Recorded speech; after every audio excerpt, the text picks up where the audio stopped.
Right now, an entire nation is quietly digitizing every single physical object inside its borders. This is a desperate survival strategy being executed by the government of Tuvalu. Tuvalu is an isolated nation in the South Pacific, made entirely of coral atolls. The average ground elevation is barely 2 meters above sea level. When high waters hit, there is nowhere inland to retreat. In the capital, Funafuti, the international airstrip alone consumes almost half the island's usable width. The people of Tuvalu are scanning their physical world because they are preparing for the day their homeland is permanently erased from the map. Global sea levels are rising as polar ice melts, but the ocean surrounding Tuvalu is acting entirely differently. This chart shows the sea level increase over the last 30 years. While the global average slowly climbs, the ocean around Tuvalu has already spiked by 15 centimeters. That is 1.5 times the standard global rate.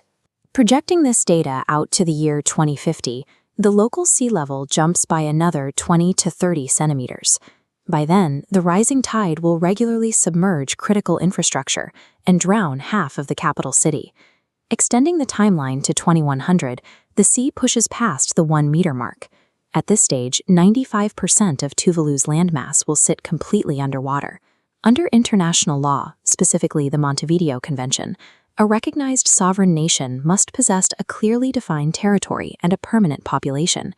If the ocean claims the physical dirt, the laws that govern the globe dictate that Tuvalu legally ceases to exist.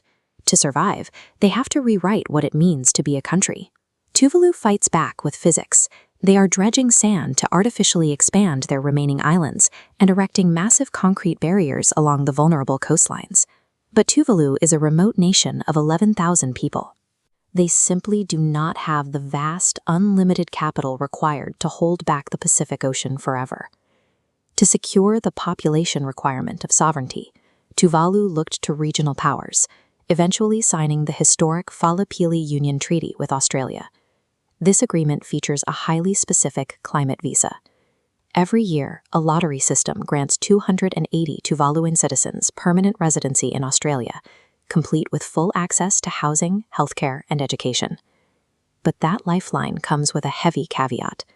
The treaty dictates that Tuvalu cannot enter into any security or defense agreements with other countries without Australia's explicit approval.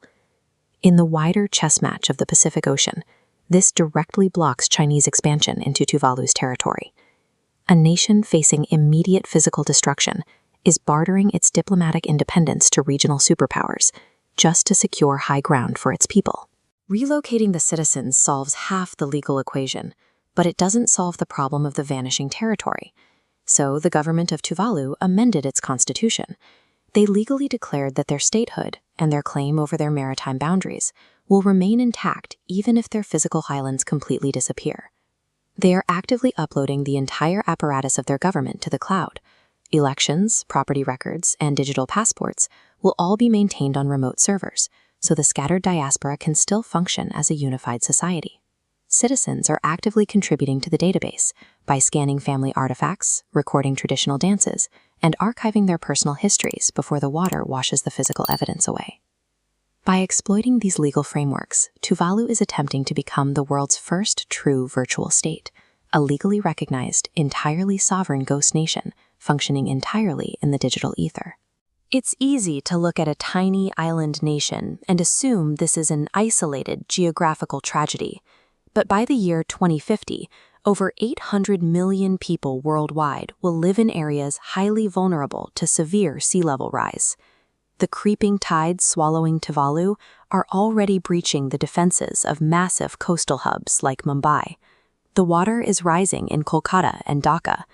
We are looking at a projected $1 trillion in global economic damages by 2050, washing into the borders of the very nations that emit the most carbon.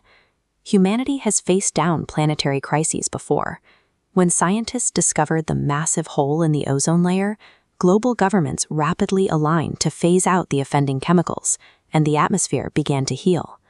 Tuvalu is scanning its trees and uploading its history because they have run out of time. But for the rest of the world, retreating to the cloud is still a choice. The ocean only continues to rise